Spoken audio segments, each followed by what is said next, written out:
നമസ്തേ, സ്വാഗതം. ബി2 ഓർഗാനിക്സിന്റെ 142ാമത് എപ്പിസോഡിൽ ഔഷധ ഗുണത്തിന്റെ കാര്യത്തിലാണെച്ചാലും വിശ്വാസങ്ങളുടെയും പുരാണ ഇതിഹാസങ്ങളുടെയും കാര്യത്തിലാണെച്ചാലും നമുക്ക് ഒരു 3 മിനിറ്റ് കൊണ്ടോ 4 മിനിറ്റ് കൊണ്ടോ പറഞ്ഞ് നിർത്താവുന്ന തരത്തിലുള്ള ഗുണങ്ങളല്ല ഈ ഒരു ചെടിക്കുള്ളത്.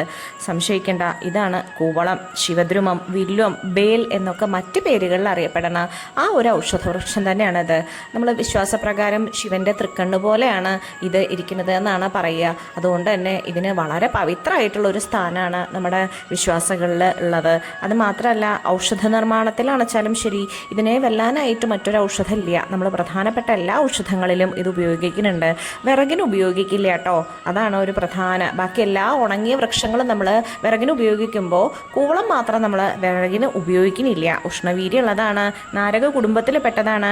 കായലുണ്ടാവണ ദ്രാവകം പശയിട്ടും വാർണിഷ് ഉണ്ടാക്കാനും സിമെൻറ്റിനെ പോലെ ഉറപ്പിച്ച് നിർത്താനായിട്ട് കുമ്മായം കൂട്ടിയിട്ട് നല്ല മിക്സ്ചർ ഉണ്ടാക്കാനൊക്കെ അത് ഉപയോഗിക്കുന്നുണ്ട് കേട്ടോ.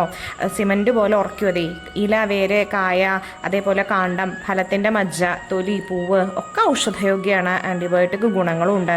കഫം, വാദം, ചുമ, പ്രമേഹം, അതിസാരം എന്നിവയ്ക്ക് ഔഷധമാണ്. ക്ഷയം, ഛർദി, ഗ്രഹണി, മഞ്ഞപ്പിത്തം, അഗ്നിമാന്ദ്യം, പനി, ദേഹത്തിലെ നീർക്കെട്ട്, ഗുൽമൻ, മഹോദരം, പ്രസവ സംബന്ധമായ പ്രശ്നങ്ങൾ, ഗർഭാശയ രോഗങ്ങൾ, വയറുവേദന, വയറ്റിലെ രക്തസ്രാവം, ശ്വാസമുട്ടൽ, ചെവിയിലെ കേൾവിക്കുറവ്, ചെവി വേദന, ചെവി പഴുപ്പ്, വിരേചന ഔഷധമായിട്ടും ഇത് ഉപയോഗിക്കുന്നുണ്ട്.